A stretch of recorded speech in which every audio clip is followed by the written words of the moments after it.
A park ranger found a camera stuck in a beaver dam. What he watched on the footage made him call the FBI in panic. In the vast, untamed wilderness of Alaska, a park ranger inspecting a remote riverbank stumbled upon a camera bag, half buried in the mud and debris. Inside, he found a video camera, miraculously intact. When he returned to his station and pressed play on the recovered tape, his blood ran cold. He was not watching scenic nature footage. He was witnessing the final, terrifying moments of a man's life, a man who had vanished months earlier. The camera had recorded its owner's death, a horrifying and final testament to a story of obsession, controversy, and the deadly consequences of blurring the line between man and the wild. To understand this story, we must first journey to the place where it unfolded, Katmai National Park and Preserve in southern Alaska. This is one of the wildest and most remote places left on Earth, a vast and primordial landscape of active volcanoes, rugged coastline, and sprawling, roadless wilderness. It is famous for one thing above all others, its massive population of coastal brown bears or grizzly bears. Katmai is, in essence, the kingdom of the grizzly. The park is home to over 20 of these magnificent and powerful animals, making it one of the most densely populated bear habitats on the planet. For a few months each summer, they gather along the rivers to feast on the annual salmon run, a spectacle of nature that draws wildlife photographers and enthusiasts from all over the world. But this is not a zoo. The bears of Katmai are among the largest and most powerful terrestrial predators on Earth. A large male can stand over 8 feet tall and weigh well over 10 pounds.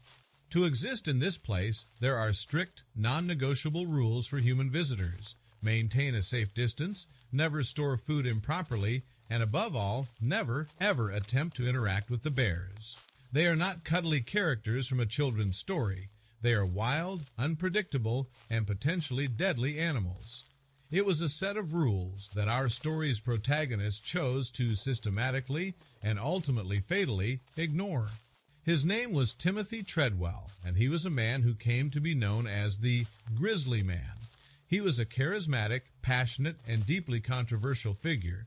A former actor and recovering alcoholic from California, Treadwell found a new purpose for his life in the 1990s.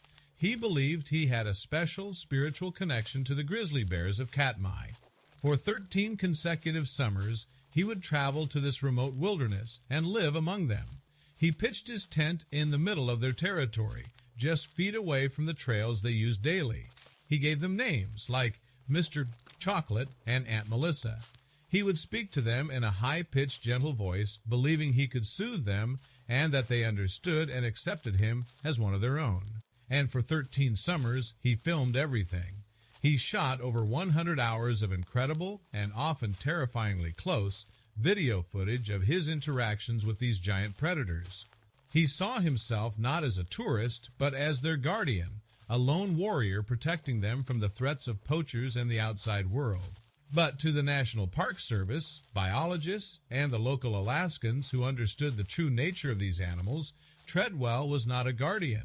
He was a reckless and dangerous liability. They saw his actions as a profound violation of the natural order. By getting so close to the bears, by talking to them and acting familiar, he was breaking down the natural and healthy fear that wild animals have of humans. This process, known as habituation, is incredibly dangerous. A bear that loses its fear of humans is more likely to approach a campsite or a person, which can lead to a tragic confrontation that ends with either a human being mauled or the bear being killed by park rangers. The authorities warned him repeatedly. They issued him citations. They told him that his obsessive quest to befriend the bears would, one day, end in disaster. Treadwell, however, dismissed their warnings. He believed his bond with the animals was unique, that they would never harm him. For 12 years, his luck held. In the autumn of 2003, Treadwell was on his final trip of the season. He was accompanied by his girlfriend, a physician's assistant named Amy Huguenard. It was late in the year October, a time when most other researchers and visitors had long since left the park. The salmon run was ending, and food was becoming scarce. The bears were growing more aggressive and desperate for calories as they prepared for their long winter hibernation.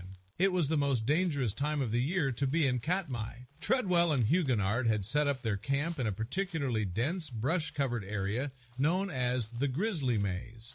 Their plan was to be flown out by a local air taxi service on a specific date. On October 6, 2003, the air taxi pilot, a man named Willie Fulton, arrived at the designated rendezvous spot on the shore of Kaflia Lake to pick up the couple. As his small float plane descended, he was met with an eerie silence. The campsite, which should have been packed up and ready to go, was collapsed and deserted. There was no sign of Timothy or Amy. As Fulton flew lower, a cold dread washed over him. He spotted a large male grizzly bear sitting on top of what appeared to be a pile of mud and grass. And as he watched, the bear began to dig into the mound, pulling out and feeding on what Fulton could now clearly and horribly identify as human remains. He immediately ascended, his mind reeling from the horrific sight, and radioed the National Park Service. He knew, with a sickening certainty, that the disaster everyone had predicted for Timothy Treadwell had finally come to pass. A team of armed park rangers was immediately dispatched by helicopter, flying into the scene of a tragedy, but they had no idea that the final terrible moments of that tragedy might have been recorded. When the park rangers arrived at the desolate campsite by float plane, the scene that greeted them was one of absolute carnage. The large male grizzly bear was still on the site, aggressively guarding what was left of the human remains. The rangers, faced with the impossible task of recovering the victims while being stalked by a now dangerous and human-habituated bear, had no choice. In a hail of gunfire, they shot and killed the animal. It was a tragic but necessary act to secure the scene and prevent further danger. As they began the grim task of investigating the wrecked campsite, they found the partial remains of Timothy Treadwell. A short distance away, they discovered a second, shallower cache, a mound of mud and grass where the bear had buried the remains of Ami Huguenot. The disaster was even worse than the pilot had feared. Both Timothy and Amy were gone. As the rangers sifted through the debris of the torn and shredded tents, collecting the couple's personal belongings, one of them found Timothy's camera bag, half buried in the mud near the riverbank. He picked it up. Inside, miraculously intact, was Timothy's main digital video camera. The camera itself was damaged, but the tape was still inside. They knew in that moment that they might be holding the only witness to the tragedy. The camera was carefully bagged as evidence and flown back to the authorities. The question on everyone's mind was a chilling one. Had Timothy Treadwell, the man who filmed everything, managed to film his own death? When investigators later reviewed the final tape from that camera, they found the last chapter of Timothy's life. The footage from his final days was noticeably darker in tone than his usual cheerful and enthusiastic videos. The weather was turning, the days were growing shorter, and the bears were becoming more agitated. He even spoke on camera about a particular older, more aggressive bear that he was having trouble with, a bear that made him feel uneasy. The final visual footage on the tape was shot just hours before the attack. Then, the tape went black, but the recording had not stopped. In what has become one of the most famous and horrifying pieces of evidence in the history of wildlife encounters, the camera had been turned on during the attack, but the lens cap was still on. The result was 6 minutes of pure, unfiltered audio of the tragedy as it happened.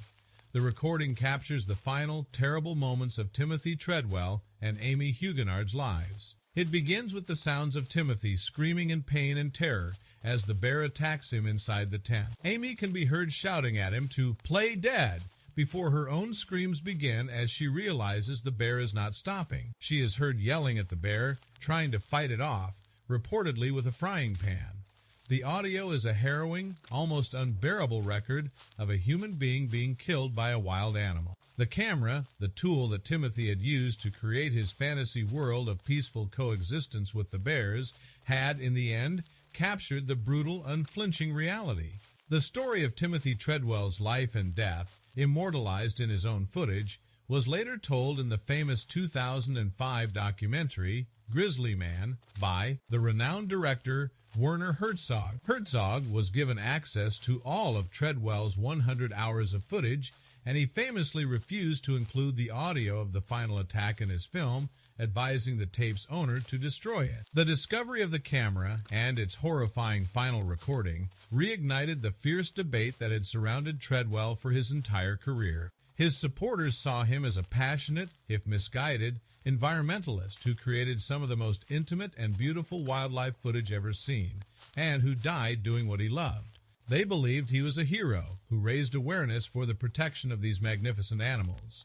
But his many critics saw the story as a tragic but inevitable conclusion to a long and reckless experiment. They saw him as a man who, in his obsession, had crossed a sacred line. He had anthropomorphized the bears, treating them like furry people in a Disney movie, and in doing so had shown a profound disrespect for their true wild nature.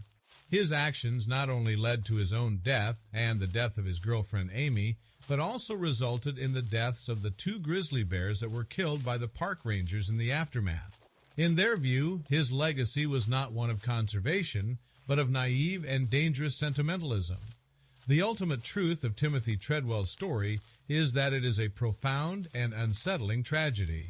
He was a man who went into the wilderness to find salvation, to escape the complexities of the human world and connect with something he saw as more pure and noble. For 13 years, he lived on the edge of a dangerous dream. The hundreds of hours of footage he left behind are a testament to the stunning beauty of the wild, but the final, silent images and the horrifying audio on that last tape are a brutal reminder that nature is not a playground. It is a world with its own ancient and unforgiving rules, a world that does not care about human sentiment.